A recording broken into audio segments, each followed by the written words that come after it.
Hello and welcome to the Absolute Business Success podcast show with me, Carol Evans, your business consultant and coach. I've worked in business all my adult life and set up and run a number of my own businesses over the last 15 years. So on this show, I'd like to share with you the tips and strategies that have helped me create success in my business and life, as well as in my clients. In this series, I'm interviewing women who inspire and asking why she does what she does. If you want total inspiration, then why not hit the subscribe button so you don't miss out? And if you'd like even more information, then why not check out my website at consultancyandcoaching.co.uk. Here you'll find lots of wonderful freebies that'll help you make the progress you desire. Now, let's get started. Good morning, Deb, and welcome. And thank you so much for joining me this morning and for providing some Monday morning motivation. So why don't you go ahead and tell us who you are and what you're doing? Thanks, Carol. Thanks for inviting me on Mondays. It's a lovely thing to do first thing in the morning. So my name's Deb. I live in Worcester. And I call myself a Journey to Freedom therapist. So I work mostly with women, although I have had male clients. And I work with business owners and women in general who feel stuck with their own way of thinking. They've got lots of limiting beliefs which developed from the past. And I help them release themselves from those sabotaging thoughts so that they can tap into their own best version of themselves. They can create a new way of thinking, a new perspective on their world, so their behaviours and actions are in line with what they want to achieve in terms of their goals and their path. So I use timeline therapy, which is a fantastic tool, which I'm so evangelical about. I use it with all of my clients. And it's a really fast working tool that helps clients take themselves back to when those beliefs were created, because old limiting beliefs are nearly always created in childhood, and most people have them. It just depends to what extent it affects your outlook on the world. Those people who are very negative have often got beliefs that were created in the past, unwittingly through interactions with parents, sometimes through observation, sometimes through beliefs that were handed down, like, you're not enough, or you have to work really hard to get anywhere you want to in this world, or perfectionists. They might be procrastinating, they might be comparing themselves to everyone else and think that they can't achieve what they want to achieve. There can be a whole host of limiting beliefs that once they're created, they stay within your subconscious, they become part of your outlook on the world. And then later on in life, we still have these beliefs, and we can get triggered. It's called being triggered. So if something happens which is similar to what happened in the past, we constantly get triggered. So it feels like we're constantly taking a step back and not moving forward. And so I'm really, really passionate about helping my clients release themselves from that way of being and thinking, so they can really take charge of their lives and see the world in a completely different way. It's like removing lots of skins from an onion and just getting down to the core of that person and who they're about.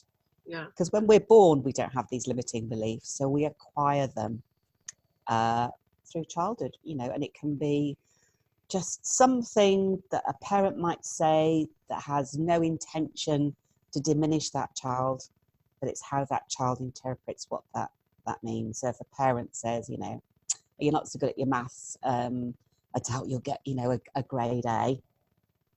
Now, a parent might say that because they want the child to really pull their socks up and work hard, but actually the child may interpret that, oh God, I'm not good enough, or maybe I'm not acceptable, or I'm not even lovable, or the world's a really difficult place. And that becomes part of the way they think. And then further things that happen throughout their childhood and into adulthood will kind of ingrain that way of seeing the world. And they might generalize and think, well, actually, I'm not as good as that person over there, and I can't get the job that I really want to, or I can't set up in business. And you can see how those kind of beliefs really hold people back And what we do know about brain development is that as we get older into middle years, it's really harder to keep these beliefs pushed down and to not do anything about them. And as we get older, we get triggered more and more because obviously we're kind of living more, but there's more opportunities for us to get triggered. And then we can get to a point where it's like, geez, you know, I've got to do something about this. Become aware that they are being held back. You know, they might be really tired, exhausted, or find that, you know, if they're in business, they're not making the kind of ground that they need to, even though they're perhaps doing all the right strategy and things that they've been told to do by a coach. But actually, it's because of their whole mental attitude that's holding them back. Yeah, it's really interesting, because I think what you're saying, I really like the aspect about the trigger side, because quite often, even if you're kind of like not generally a negative person, you know, you can experience an event that does trigger you, that takes you back. So you're probably talking about quite a big percentage of the population in terms of how they are affected. That, you know, everyday life, you can go about being your normal positive self, then bang, something happens and you're kind of like right back there standing in front of your parents or your teachers even, you know, and all those memories. Doesn't matter what all the evidence that all the positive evidence you've accumulated, all you can focus on then is that thought, isn't it, that gets bigger and bigger and bigger and overtakes you. So yeah, I think we have a kind of default setting where we kind of focus on the negative side of things, but actually, you know, all this timeline therapy helps us focus on the positives and stops us from getting triggered. And particularly when you think about being in business, because if you're a solopreneur, you're having to do all of that on your own.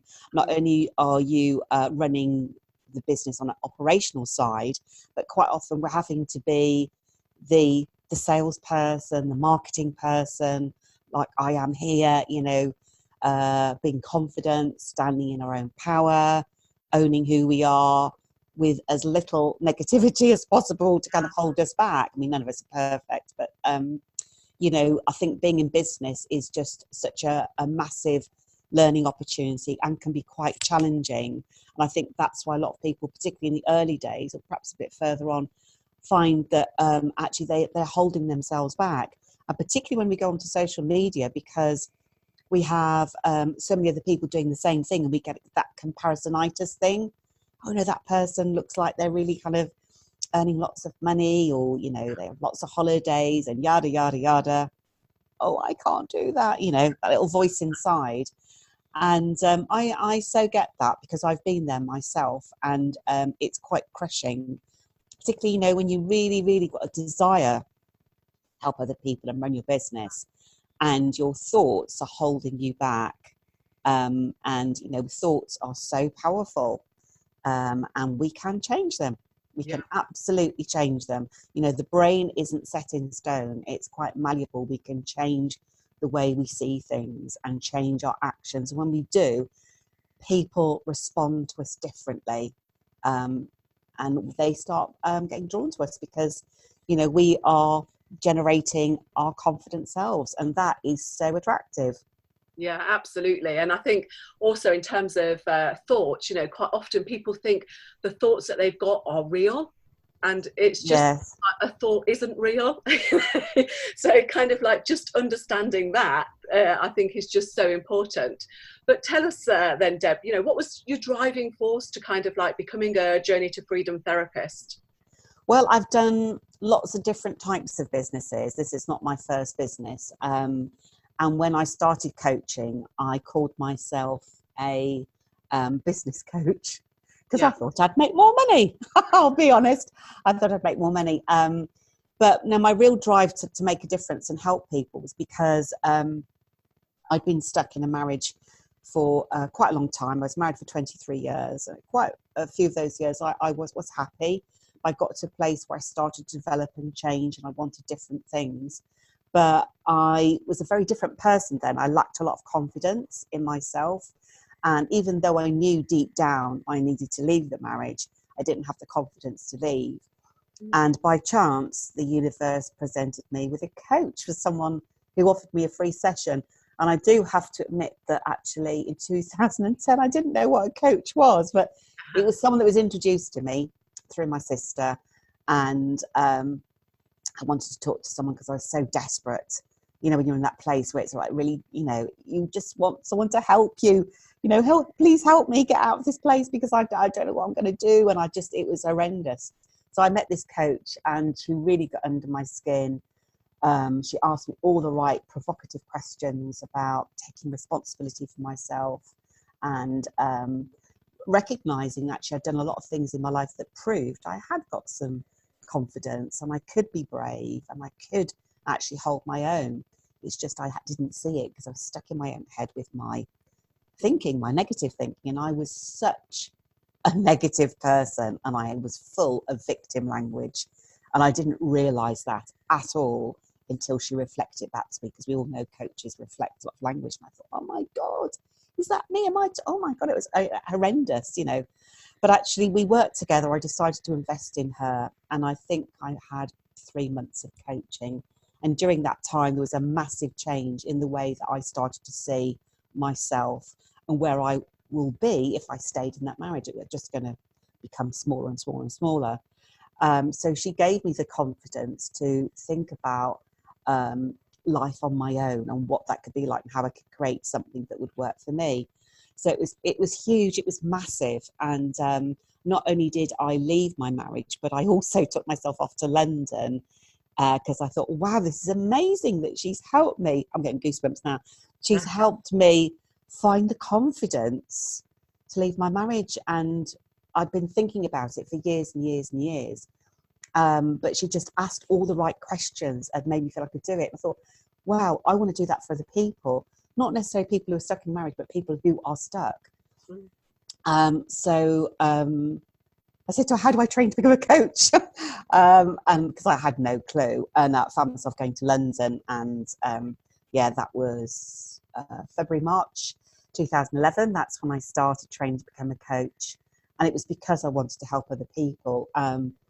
I also did some NLP and found out a lot about values. And previous to that, I didn't know what values are, and discovered that actually, although I was a really creative person, because my past history is all about design. I trained as a fashion designer, and then I became a graphic designer when I was 40. I retrained. I literally thought that was all I was going to do, is be a designer, because my mum wasn't. Everyone said I was like my mum. There we go, another belief. You know, you're like your mum. Just design. And then I did some NLP, and I'd done some lecturing on the side and really enjoyed lecturing. And through doing some deep dive work around values, I found out that one of my core important values was making a difference. I thought, wow, I was in my 40s and I thought, wow, that's amazing. I didn't know that was part of who I was. And but when she reflected it back to me, I thought, yeah, that's true. I do love helping the students that struggle at college, the students that ADHD, the one that had Asperger's, the ones that had emotional problems at home, because I used to teach graphics, but I used to like working with the students that struggled. And so with that information, making a difference and doing the coaching, I thought I am definitely on the right track here. And doing that coaching diploma in London made me realise I am really on the right path. You know, the right path where everything feels like it's coming to you. Yeah. You know, you're not having to fight hard for it. And for me, the expression feeling at home, I felt I'd come home. And I still feel like that. I feel this is absolutely where I'm meant to be, because it doesn't feel like work. It just feels like, how can I describe it? It feels like it's another expression. It's another part of me. And, you know, doing all that value work, which I do with my clients as well, is so useful, because sometimes we don't fully understand ourselves because we kind of inherit things from teachers or from relatives thinking this is how we must be, this is who we are. But actually we're so much more. And it's not that I've dropped the creative side of me. I'm still creative. But there are these other parts of me that need to be fulfilled in order to feel whole and feeling on purpose.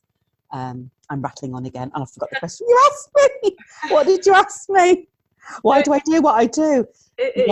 And it's because of that. It's because of you know, Beck was an amazing coach I met in 2010. She helped me find that brave part of me, and I will be forever, ever grateful towards her. And it makes me feel quite tearful how she helped me, because I would still be stuck there now. And she really challenged me at moments. I thought, oh God, how can you challenge me? But she did all the right things. And sometimes we need to be challenged and nurtured, a combination of both, which is what I do with my clients. So yeah, that's why I do what I do. And my business has morphed and changed. I'm sure the people watching may recognise, you know, if they've been in business for a while. You know, I was a business coach because I was very seduced by the fact I'd earn more money. And I had a business coach in Australia at the time, and I thought that was the route I was going to go down, but then I didn't feel aligned to it. And my background's very spiritual as well, the other part of me that I haven't really talked about. But my first forays into the internet was doing online tarot reading. Gosh. Yes, I did. That's something I know about you.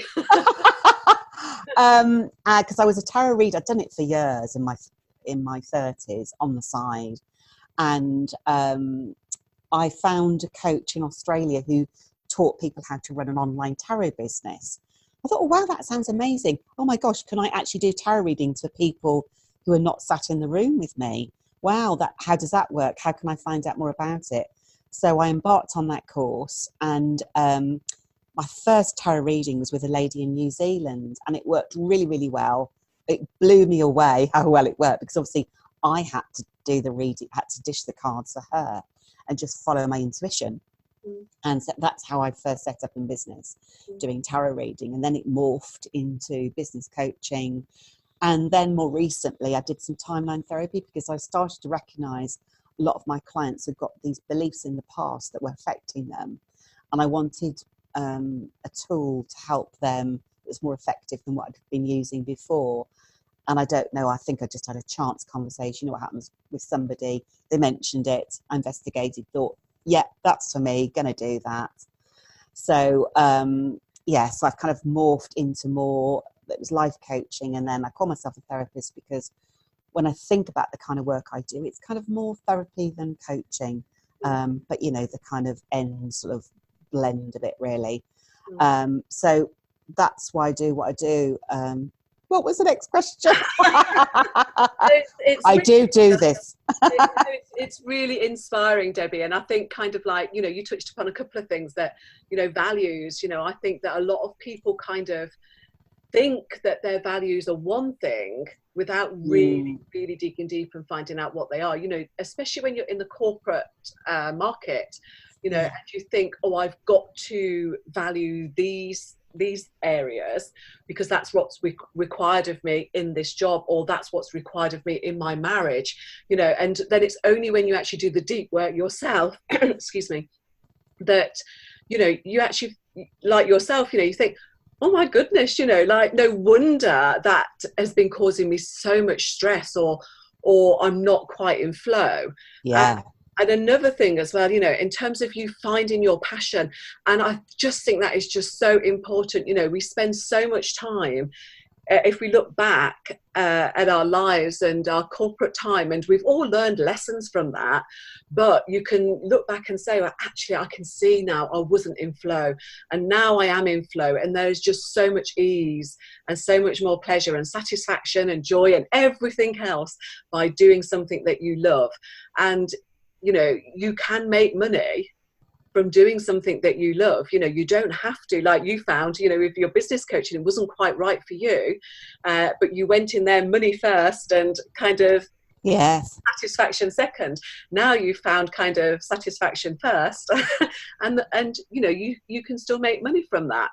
So yeah, well, of course, I mean, there are some people who are motivated by money, and there's absolutely nothing wrong with that. But it's not a value of mine. I know what my values are, and making a difference is like number one, and then freedom, fun and flexibility are the others. So you know, those are my core values. That's what helps me get up in the morning. That's how I kind of mold and create my week. You know, business is part of it, but it's not all of it. I have to have the balance of all the other things, otherwise I don't feel like I'm me. I just see it in simple terms. I've got to feel like me, and I've got to feel like me. Then I need to have all of those things going on. It's a bit like being in a circus and spinning the plates. You know, all those bits have got to be satisfied. Absolutely. And you know, to live your life. To me, business is a vehicle for kind of satisfaction in some respects, and driving a certain amount of income as well, but it's a vehicle for being able to live the life you love. And I do follow you on Facebook, and you have one of the most amazing lives out of everybody I follow, in terms of the variance of the things that you do, and how much passion you have for those things. But you know, you seem to have, you know, a great deal of balance and happiness and excitement. So that's really great. I have so much going on. Whenever I tell my son what I'm up to, he just laughs.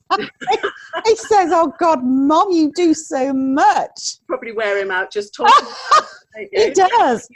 Well, so, yeah. So tell me, like, in all these transition period that you've had, as you've kind of looked for your niche and so on, what kind of challenges have you personally felt along the way? And was there ever a time where you really felt like, I'm going to give this up, you know, it's too hard, too difficult to make it work? Oh God, yes.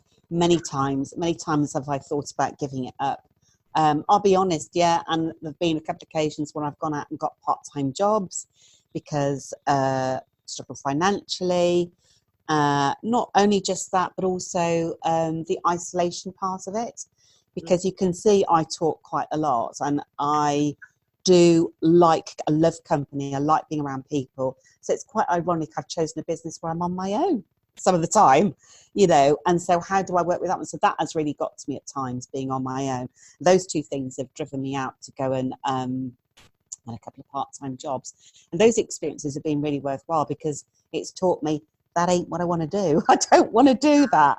My business has got to work for me. And so it has been a real challenge. And the other thing is how you view social media. And I think when I've tried to, and other people might recognise this, tried to hang on the shirt tails of other people, of other coaches, and copy what they do because you think that's a recipe for your own success. I did that back in the day, a few years ago, and that really didn't get me anywhere. And that was very, very draining because you're trying to be like somebody else. So those things have kind of held me back, and those have been real challenges. And so what am I trying to say? So the recipe really for my own success is to just be yourself. And it sounds so cheesy and sounds trite, but it isn't, because I think our clients and our customers want us to be as real as we can. And for us to be authentic. And I think that word is used a lot. And for me, it literally just means living your own best life. And so it's not just about how I run my business. It's also about everything else, which is why I'm so transparent on Facebook, because that is me, that's what I'm doing. And so I'm not feeling like I have to be somebody else. I have to be a very professional, successful coach. I'm just being me. This is just me. I don't think of myself as a therapist really. A lot of the time I just think I'm helping people, and that seems to work for me. And I think I am naturally quite a nurturing person. People do get drawn to me, and so it's just about expressing all aspects of me, whether I'm doing fun stuff, whether I'm doing my therapeutic work, or whether I'm, sharing case studies, whether I'm sharing stories from the past. The more I've kind of tapped into that and realised this is about sharing where I've come from, the difficulties I've come from, because, the two key things that have really dogged my life and in the past has been depression and divorce. Those are two things that I've experienced that really, really had a big impact on me. And so I share quite a bit around that, because I know those two things are massive out there in the world. Lots of people suffer from it. So what was the question? What held me back? It's all about kind of like the times you felt about it. Oh, I have. Yeah. So if anyone out there is feeling like, oh my God, I just want to throw the towel in, I get that. And I think you won't find, anyone who's being honest, any kind of coaches or therapists, well, they must have done, because it's really difficult. There is no handbook to be yourself in your business. And we do learn bits from other people. And it is a really tough journey, but it's also a fantastic journey. Absolutely. Because you get to do what you really want to do with clients. I think when you're more yourself, you get the right clients coming towards you, because they are kind of clones of me. They've on a similar journey to me. They're just a little bit behind where I am.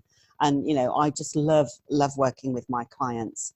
And it is a worthwhile journey. So if you get stuck, and if you find yourself comparing yourself to other people, don't do it. Don't, because you are only in competition with yourself. There isn't really any other competition. It's so pointless comparing yourself to someone else, because they've got a different story. They will be working their business in a different way, and the way that you work your business will attract certain people, and you will see it. You see it when you go out networking, because those that resonate with you. I think it's a little bit like dating. I think it's a bit like dating, because it's a chemistry thing. There's something about what you generate other people want a little bit of, so they get attracted to you. And those that don't, that's fine, because they'll get attracted to someone else. There's enough for everybody. We all need coaches, we all need therapists, because our minds need to train to look at things in a different way. We're not taught how to think. We all know if we want to keep in shape physically, we go to the gym, but actually we're not taught how to keep control of this and to use it to its best advantage. So I've absolutely wanted to throw the towel in several times.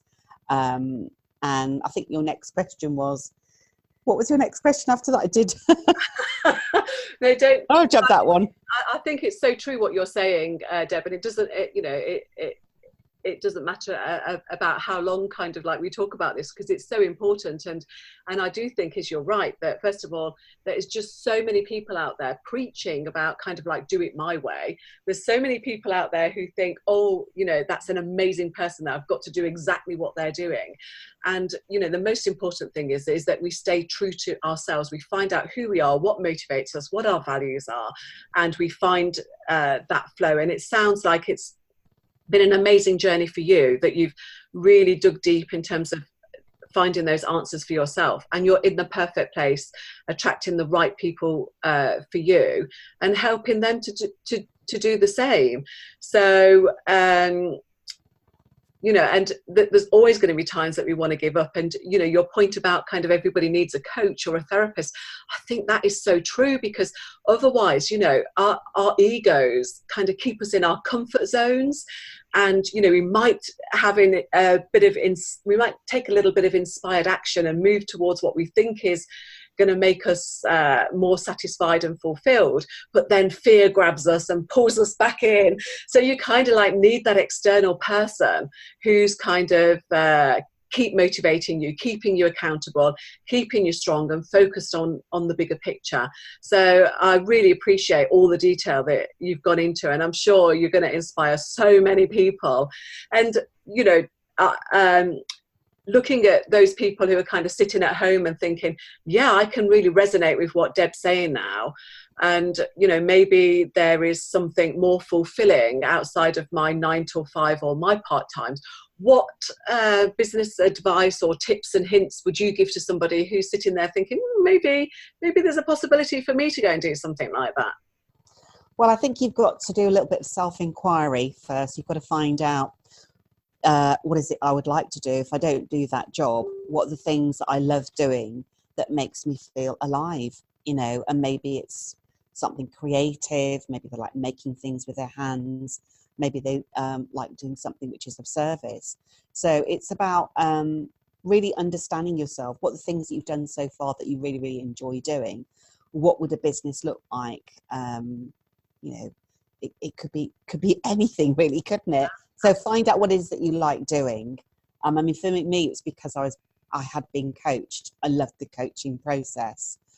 But I would also dig into some value work, find out what your values are, because that will give you some pointers and guidelines towards those kind of things which are really important in your life. And it may be that you might be motivated by money, and that's not a bad thing. So that might take you down a different route where money becomes your kind of goal, to acquiring more and more money. So do some self-inquiry work, take some time out, and look at the things you've done in the past that are really kind of cool to you, that made you feel alive. It might be a hobby that you do in your spare time. It might be painting. It might be craft work. It might be beauty work. It could be anything. And ask yourself if you really feel passionate about it. Because, you know, Carol, we both know that running your own business is really quite tough at times, and you have to really, really be passionate about it, because you are going to hit some hard times. But in the long run, it is so worthwhile. When you work with clients and you can see you've made a visible difference, there's just absolutely nothing like it. It's just, I want to pinch myself sometimes, and it kind of makes me feel quite tearful and emotional, because I am so pleased for them. And I think I've been on that journey. So running your own business is a great opportunity for most people to get to do that stuff that they've always wanted to do. And, you know, I have worked and some of the jobs I've enjoyed, but I cannot compare it to what I do now, because I get to have a really flexible lifestyle, which I love. You know, no 2 days the same. So for a creative person, it's yes. Like today, you know, I am going to go to the gym after I've interviewed you, and I've got some clients later. So I don't have a process. I do different things, different days, and I love variety and freedom. So running your own business allows you to kind of tick all your values and live the life that you want. And, you know, we're not on this earth plane for very long, so we might as well do what we really, really want to do. Yeah. And so do some self-inquiry work. And if you find that difficult to do on your own, there's loads of people out there will help you dig into finding out what your purpose is and what a business could look like. Now, I've done that for clients, and in fact, I think I did that initially. So yeah, there is always ways and means to find out what you could do, and there's loads of possibilities. Yeah. No, it's very true. And as you say, you know, whilst your job can provide you with a stable income, it can provide you with challenges and so on, that nothing, in my opinion, absolutely beats kind of doing something you are truly passionate about. When you find that thing that kind of makes your heart sing, well, that sounds like a song. Yes, it does. That nothing compares to it. And I think kind of being able to, it's so satisfying as well when you push yourself out of your comfort zone. It is really challenging and scary, but you know, everything that is so satisfying in life is outside of your comfort zone. You know, it truly is. And I just think life is just so much richer. And you know, you touched on the benefits briefly there for you in terms of being your own boss. You know, in terms of your flexibility, being able to do what you want and go to the gym when you want, see clients when you want. Would you add anything else into that pot of benefits for you in terms of being your own boss? Being your own boss. You can holiday when you want to. You don't have to work with all of the clients that present themselves. You know, if you genuinely feel that client's not for you, you're not compelled to do that. I quite often pass clients on to somebody else. And you're continually learning. That's what I really like. You know, I've got to a place where I've acquired a lot of knowledge, but I always think there's more to learn. Yeah. So that's quite exciting. And, you know, learn so much from my clients, to be honest. Yeah. They are amazing. Yeah, I love all aspects of it, running business. And the freedom part of it is definitely, and fun. And I have a lot of fun with my clients. You know, and then it can be very intense as well, but that suits me, because if anyone hasn't gathered so far, I am incredibly intense as well. So I get to work in the way that suits me. I work in short, intense periods, and that really suits me. So I get periods of rest and fun in between. I love the networking side of it. That's another bit I haven't mentioned. And that's really important to me. I love meeting new people, and they inspire you, they inform you, they support you. And that's constantly changing. There are so many networking clubs. I've got to do speaking opportunities. I wrote a post about it recently, and talk about stepping outside of your comfort zone. Not long after I qualified as a coach, I was asked to go and give a talk, and in front of 200 people in London with other keynote speakers. And I found myself saying yes, because my slogan is say yes to you. And I thought, oh no, what have I said yes to? I remember going down to London. I went down the night before, and I was rehearsing my speech verbatim, which I don't do now, but I was rehearsing it. And I was on after lunch, which is, they call it the graveyard slot. And I was sat there at lunch thinking, I can't do it. I've forgotten everything. Oh no. and I was so nervous. And I spoke to a couple of the coaches who gave me lots of encouragement. And I was still nervous right up to the point where I walked up to the stage and I was given the headphones. And then as soon as I was given the headphones, I just thought, yes, this is it. This is my opportunity to share what I do. And I loved it. And after I came off stage, I thought, wow, I'm 54. I've stepped out of my comfort zone. I've done something I thought I'd never do. More than that, I thought, God, that's the most scariest thing I could ever do.